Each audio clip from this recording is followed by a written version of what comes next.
Hey guys, Shane here. So today we are gonna go over the top 5 college degrees that are actually worth it for you to spend years and years of your life and thousands of dollars so that one day you can actually get that piece of paper that will make your life worth living. And won't be a giant waste of your time that you just hang up on your wall and then never look at again. Now, this is a very controversial topic, and if you ask your family, most of them are probably going to tell you that you have to go to college, because back when they were young, that was the key to success, and they have your best interest in mind.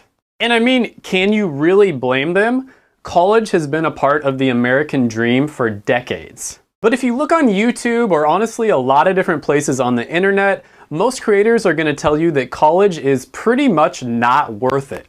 Now, we've all heard the stories about the successful college dropouts turned billionaires and how they would have been even more successful, even faster if they never went to college. And while there may be some truth to this, I do think that this is a little bit misleading. Take Mark Zuckerberg for an example. So if Mark Zuckerberg never went to Harvard, he probably would have never been able to start Facebook. So Facebook started off as a site that only college students could join.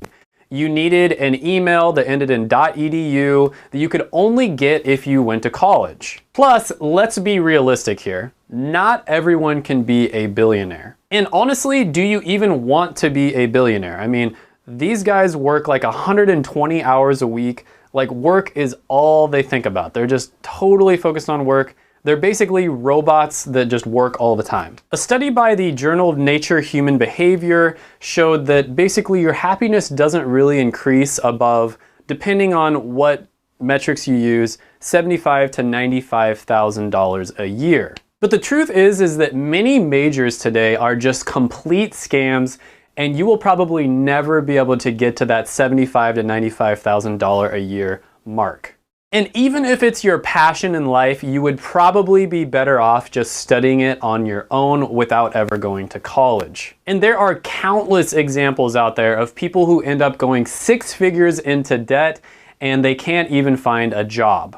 And if you don't believe me, then go ahead and take a trip to your local Starbucks and just ask them what degree they have. And I'm not trying to on baristas, honestly. Like, I've actually talked with many of them, and they're smarter and more educated than I am by a long shot, but they still work as baristas and they make pretty much minimum wage. Because the truth is, only about 25 to 27% of college majors have a job that is actually related to the major that they spent years of their life in order to get. But if you are really smart and you do your research, you can choose a major that is going to be something that is extremely in demand, and it's going to set you up for your whole life.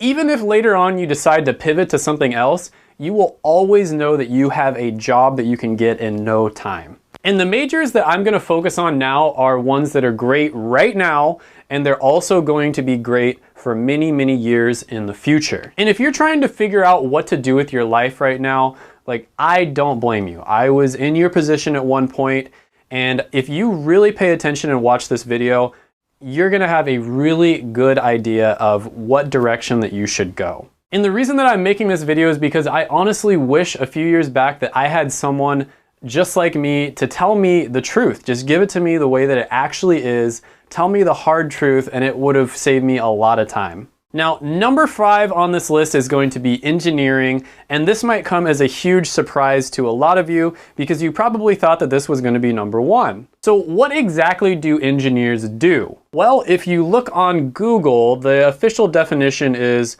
someone who applies the principles of science and mathematics to develop economical solutions to technical problems. Okay, so that was a lot of words, so let me try to kind of simplify this for you.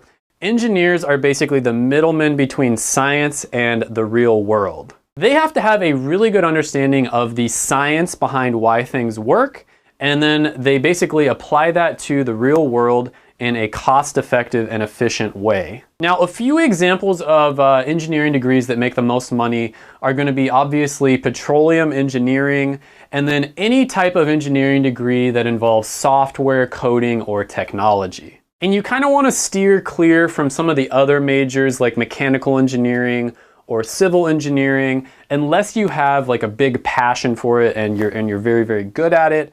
Those are a little bit more saturated, and it's a little harder to get a job. Now, some of the cons of being an engineer: it's very, very difficult. Probably one of the hardest majors that you can do. It's heavily science and math based. So you have to be very, very good at math and science. And then another thing, and this could be probably a good or a bad thing, is that it's always changing and you have to basically be able to keep up with the latest developments and technology. So the pros of being an engineer is that it's very difficult. And what does that mean? It means that not a lot of people can do it. And so there's a huge barrier to entry for others who want to try to get into engineering. For this reason, engineering will never become fully saturated, and you'll pretty much have a job for the rest of your life. Now, another pro is, of course, I already mentioned it, it pays very, very well. Not all of the engineering degrees pay six figures right off the bat, but pretty much all of them you can easily work your way up to six figures.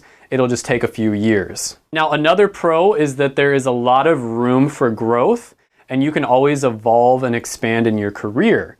If you want to take on more of a management position, you want to be like a project manager, you can go in that direction. Or if you think there's like an evolving technology that you have a lot of passion for, or you think there's a lot of opportunity there, you can specialize in that and go in that direction. So number 4 on the list is going to be human resource management. And this is another great career that anybody can get into, because just about every company on the earth needs people that have these skills. So the definition of human resource management is pretty complicated, honestly, but it's basically just how a company manages the people who work inside of the company so that they can get the most out of them, the most efficiency without, getting sued or something like that. Hey, send me that link to the monkey sex video.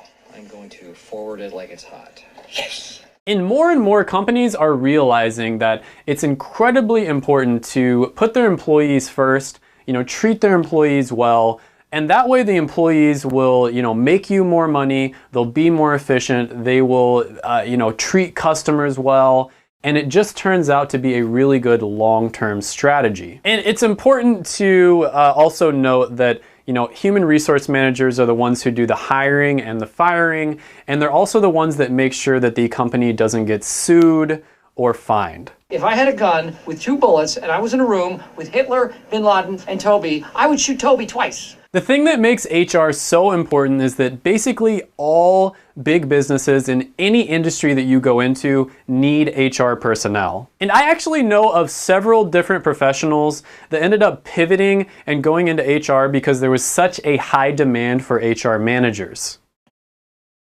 No, God! So the cons of HR, well, first of all, you're gonna have a really heavy workload.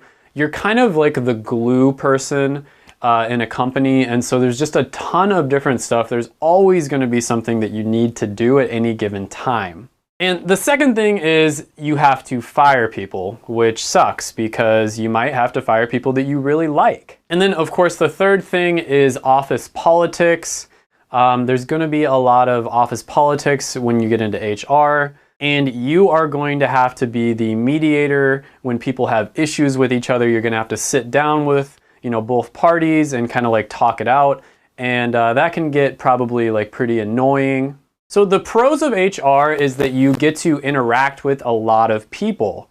You're going to be hiring people, you're going to be doing performance reviews, you're going to be attending a lot of meetings. So if you are an extroverted person, this is probably a very, very good career path for you to get into. The second pro for HR is you're always going to have something to do. So if you are the type of person who really likes your day to go by super fast, you just want to show up to work, do a bunch of work, and then all of a sudden, it's the end of the day and you get to go home, this is going to be another career that's going to be great for you. And then of course, the third thing is the very, very attractive salary. So number 3 on the list is going to be business majors, but this one does have a caveat to it.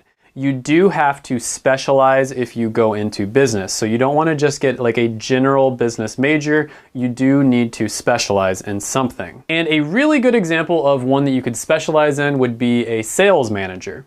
And when it comes to business majors, it is very, very important that you do your research and you figure out which one you like, and then also figure out which one pays really well so that you can choose which majors to specialize in. And the truth is there will always be demand for business majors because companies need people who are really talented and they understand how business works in order for their company to be successful. And this isn't going to change anytime in the near future. So the trick to getting a business degree is to niche down, specialize something, and then get so good at that thing that the company simply can't ignore you. Now, let's talk about some of the cons of getting a business degree. If you're not careful, you might end up in a corporate office job, which can get really, really boring. You know, you'll end up like at a cubicle. If you're lucky, maybe you have your own office, but you'll basically be just like sitting at a desk all day long, and that can get really boring over time. The second thing is a lot of companies have really rigid structures and they don't give you a lot of freedom. So if you're someone who's extremely creative, business major, you can still go into it, but you do have to really do your research and figure out which companies give their employees more creative freedom. Now, another thing about being a business major is this major is notorious when you get hired by companies for having extremely competitive and cutthroat environments. Everybody's going to be going for the job promotion. A lot of people are going to be, want to be leaders on certain projects. And a lot of people are going to want to, take credit when one project goes well,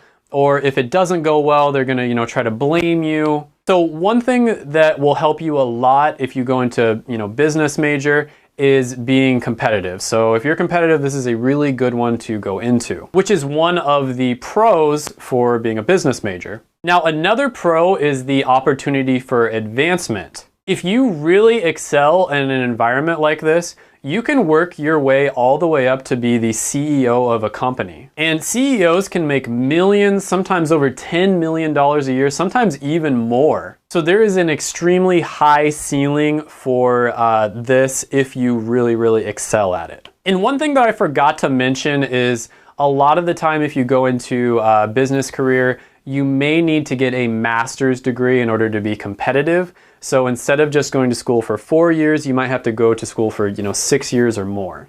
So number 2 on the list is to major in a health career. So one really unfortunate fact about life is that we are all going to get sick at some point and have health issues, and that is just never going to change. But this means that there will always be demand for healthcare professionals. And one really good example of this would be health services management, where you're basically kind of just like a CEO or a high-level executive of a hospital or a clinic, and you just make sure that things run, the hospital or clinic makes money, but you also make sure that everything happens in an ethical way that is the best thing for the patients who come into that facility. Recent research by the American Association of Medical Colleges has shown that by 2030, there will be a shortage of probably over 100,000 doctors. And it's not much different for nurses and other healthcare professions.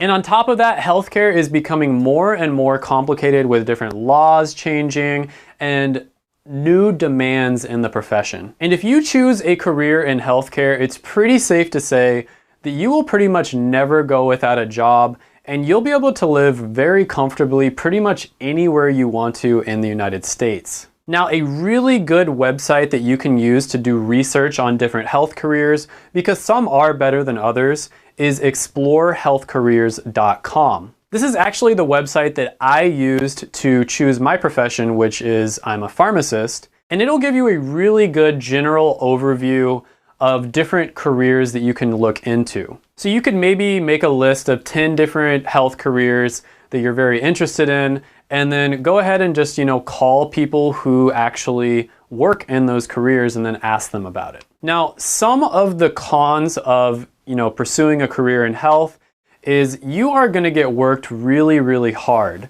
because if somebody is sick, you have to take care of them. Even if, you don't want to, you don't want to work those extra hours, it's sort of an ethical dilemma. You have to take care of them. And if a bunch of other people call out sick, you still have to take care of them. You can't just shut your doors. And the second thing is you end up seeing people at their worst.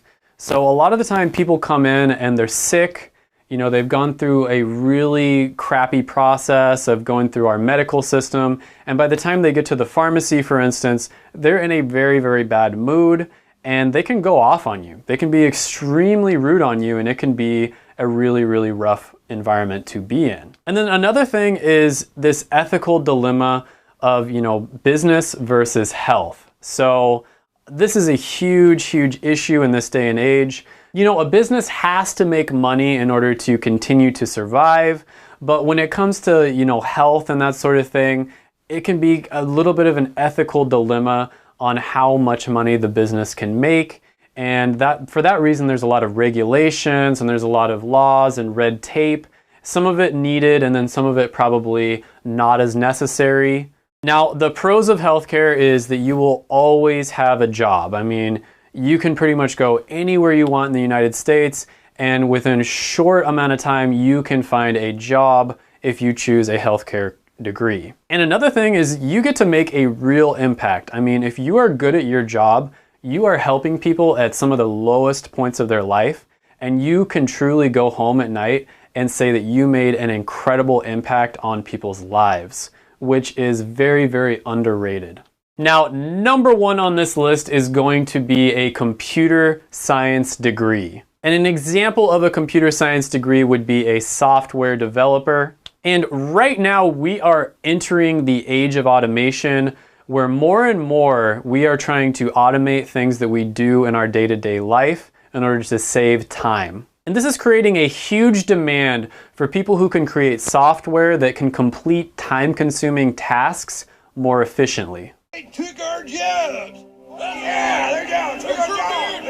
They took our jobs! And I strongly believe that in the next 50 years, probably the most valuable skill that you can have is either being able to automate something or streamlining a process, and that is exactly what computer science teaches you.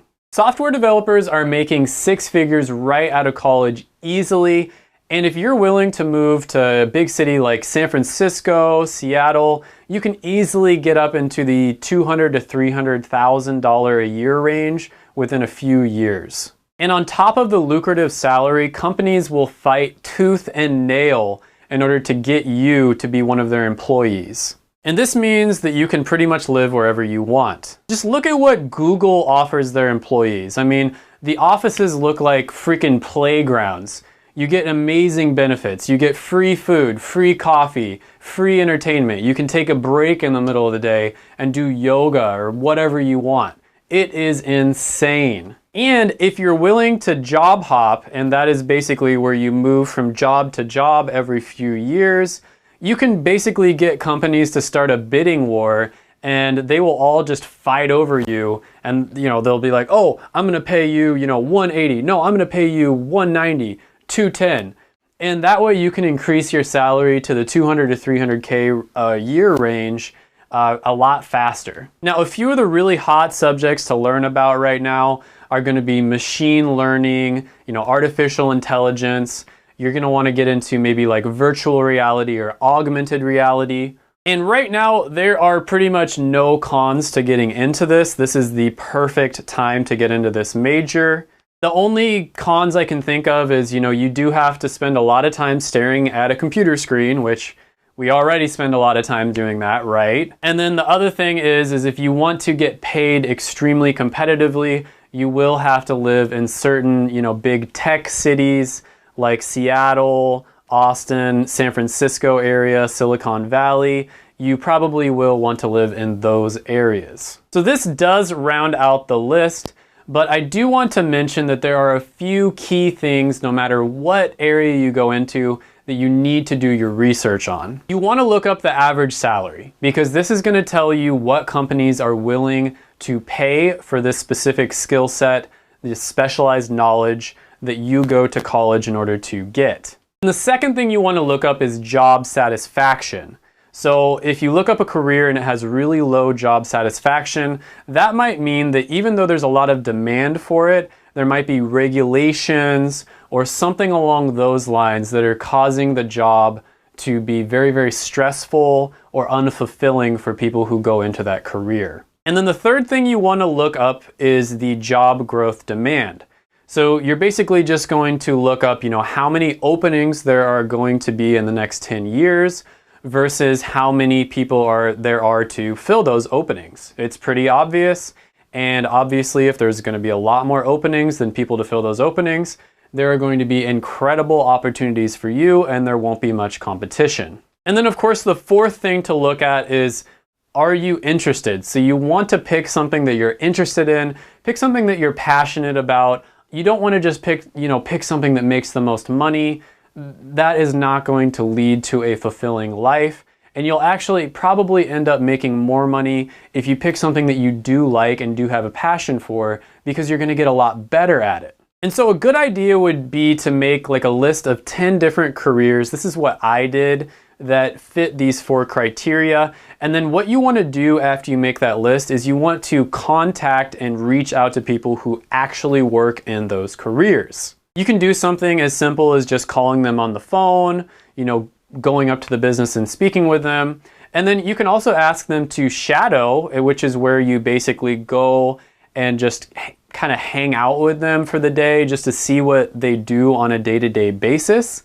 And then based off of that, you'll see what the job is really like and if that's something that you want to do, for 10 years or longer in your future. Okay, so I really hope that you enjoyed this video. I work really hard on these videos. They take a long time to make.